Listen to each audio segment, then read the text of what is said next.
আসসালামু আলাইকুম রহমতুল্লাহ বরাকাত।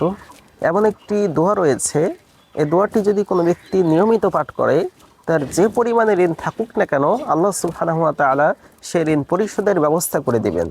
তিরমিজির 3563 নম্বর হাদিসের মাঝে এসেছে, আলী রাদিয়াল্লাহু আনহু বলছেন, আন্না মুকাতাবান জাআহু, এক চুক্তিবদ্ধ গোলাম তার কাছে আসলেন। ফাকালা, তিনি বললেন, ইন্নী কদ আজাজতু আন কিতাবাতি ফাআইন্নি, আমি আমার চুক্তির অর্থ পরিশোধ করতে অক্ষম হয়ে গেছি, ফাআইন্নি, সুতরাং আপনি আমাকে সহযোগিতা করুন। তখন আলী রাদিয়াল্লাহু আনহু বললেন, আফালা উআল্লিমুকা কালিমাতিন, আমি কি আপনাকে এমন কিছু কথা, এমন কিছু দোয়া শিখিয়ে দিব না? আল্লামানি হিন্না রাসূলুল্লাহ সাল্লাল্লাহু আলাইহি ওয়াসাল্লাম, যে কথাগুলো নবী করিম সাল্লাল্লাহু আলাইহি ওয়াসাল্লাম আমাকে শিখিয়ে দিয়েছেন। লাউ কানা আলাইকা মিসলু জাবালি সিরিন, যদি আপনার উপর সির পর্বত সমপরিমাণও ঋণ থেকে থাকে, আদাহুল্লাহু আনকা, তাহলে আল্লাহ সুবহানাহু ওয়া তাআলা আপনার সে ঋণ পরিশোধের ব্যবস্থা করে দিবেন।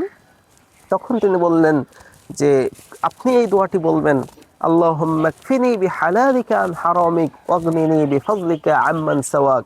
আল্লাহুম্মা কফিনি বিহালালিকা আন হারামিক, হে আল্লাহ, তুমি তোমার হালাল দ্বারা হারাম থেকে আমাকে বিরত রাখো। ওয়াগনিনি বিফজলিকা আম্মান সাওয়াক, এবং তোমার দয়ার মাধ্যমে অন্যের মুখাপেক্ষী হওয়া থেকে আমাকে আত্মনির্ভরশীল করো, তোমার মুখাপেক্ষী ব্যতীত। আল্লাহুম্মা কফিনি বিহালালিকা আন হারামিক ওয়াগনিনি বিফজলিকা আম্মান সাওয়াক।